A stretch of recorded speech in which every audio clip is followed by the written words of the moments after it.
What if you've never truly met yourself? Carl Jung warned, the most terrifying thing is to accept oneself completely. Yet, most people never even try. We live behind masks, personas, carefully constructed for survival, for approval, for performance. We believe we are these masks, but they are only fragments. From childhood, we're shaped by forces we don't understand. Parents, society, school, all planting expectations. So we adapt, we suppress, we comply, until one day, we don't know where the performance ends and the person begins. That's the tragedy Jung saw. Most people mistake adaptation for identity. And so, they live lives of quiet alienation, smiling, producing, posting, but inwardly lost. Jung's secret was not about becoming better. It was about becoming real, about peeling back the persona until you stand face to face with the chaos, the shadow, and the divine center of your being. This is not motivational fluff. This is psychological revolution. Life only begins the moment you declare war against the false self. And it begins with a question many never dare to ask. Who am I when no one is looking? Jung called the persona a system of behavior that is adopted for the sake of fitting in with society. It is useful, necessary, but it is a lie. A beautiful, socially acceptable lie. The persona says, I am what I think others want me to be. It smiles at the boss. It nods politely. It avoids conflict. It performs roles with perfection. But deep inside, it is hollow. Because no one can be a mask forever. Jung didn't just analyze the persona.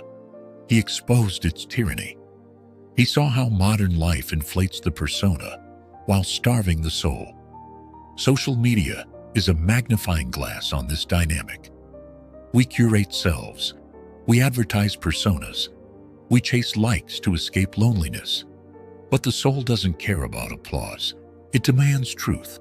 And that truth lives not in the polished performance, but in the rejected self we hide beneath the surface. The longer you wear the mask, the more distant you become from your own center. And then, one day, you look in the mirror, and there's no one there. That's the crisis. And for Jung, it's the beginning. To dismantle the persona is painful. It means saying no when you're expected to say yes. It means disappointing others to stay loyal to yourself. It means walking away from false belonging. But in return, you gain something invaluable. A life rooted in authenticity, not applause, Jung's most haunting idea. Until you make the unconscious conscious, it will direct your life, and you will call it fate.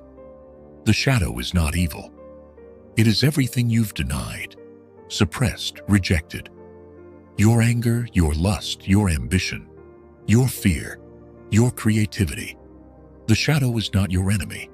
It is your missing self. But we've been taught to fear it, to spiritualize light, and demonize darkness. Jung shattered this binary.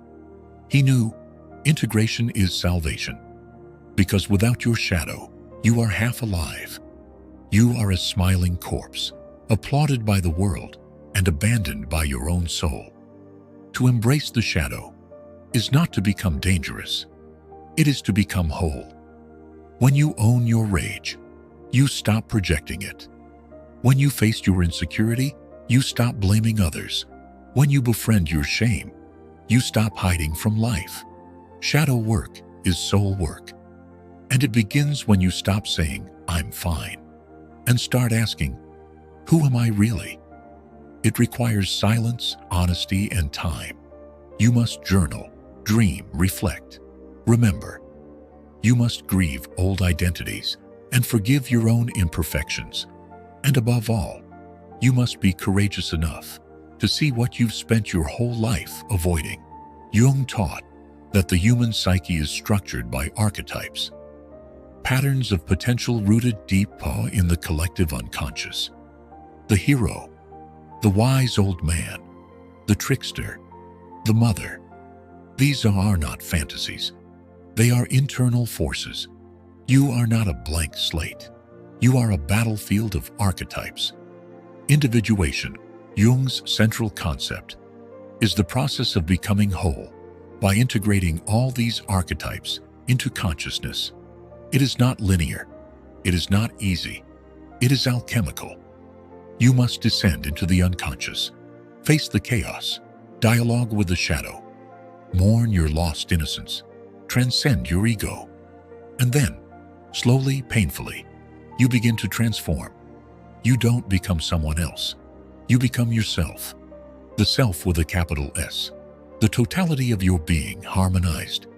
Jung called this process the most important adventure of the human soul.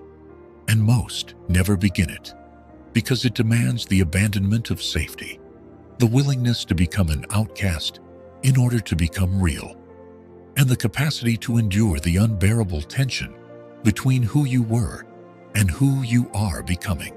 Jung said every man carries an inner woman, the anima.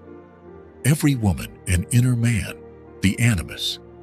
These are not gender roles. They are psychic energies. The anima represents feeling, intuition, relational depth. The animus brings logic, structure, clarity. When undeveloped, they dominate us unconsciously. A man becomes moody, lost in fantasy. A woman becomes rigid, dominated by opinion. But when integrated, they birth a new kind of human. One who is balanced, fluid, dynamic. Jung saw this inner marriage as essential to individuation. To become whole, we must unite the opposites within. You are not just one thing. You are many, and all are welcome. And this inner union is not merely psychological. It is spiritual. It is the mystical marriage, the alchemical fusion that gives rise to the truly centered self, unshaken, aware, fully alive. This is wholeness, not perfection, but sacred tension held with grace. Jung did not believe that happiness was the goal. He believed the goal was meaning, and meaning comes only through wholeness. To find yourself, you must first lose the version of you that was built for approval. You must walk into the forest you've always avoided. You must embrace the wound, speak with the shadow, listen to the silence. Life begins when illusion ends, not with more goals, but with more awareness, not with more success, but with more truth. Jung gave us a map, but he warned, this journey is not for the faint-hearted. It is a descent before it is a rise, a death before it is a birth. But once you begin, truly begin, you can never go back. Because now you see, and once you see, you are no longer a product of the world. You are a soul in motion. And the world does not need more performers. It needs more awakened beings. If you are still listening, maybe it's because something in you has stirred. That's not coincidence. That's the self, whispering. You were not born to conform. You were born to confront. Confront the masks, the roles, the expectations. Confront the wound you hide, the truth you fear, the potential you've buried. Jung did not promise ease. He promised transformation. And transformation always begins with discomfort. The unease you feel is not a flaw. It's a signal, a message, the beginning of a real life. So don't run from it. Enter it. Because your life, your real, unapologetic, fully awake life, begins the moment you decide to meet yourself. Not the self that pleases, the self that is. And when you do, everything changes. Not just in your career, not just in your relationships, but in your soul's relationship with existence. Because at last, you are home.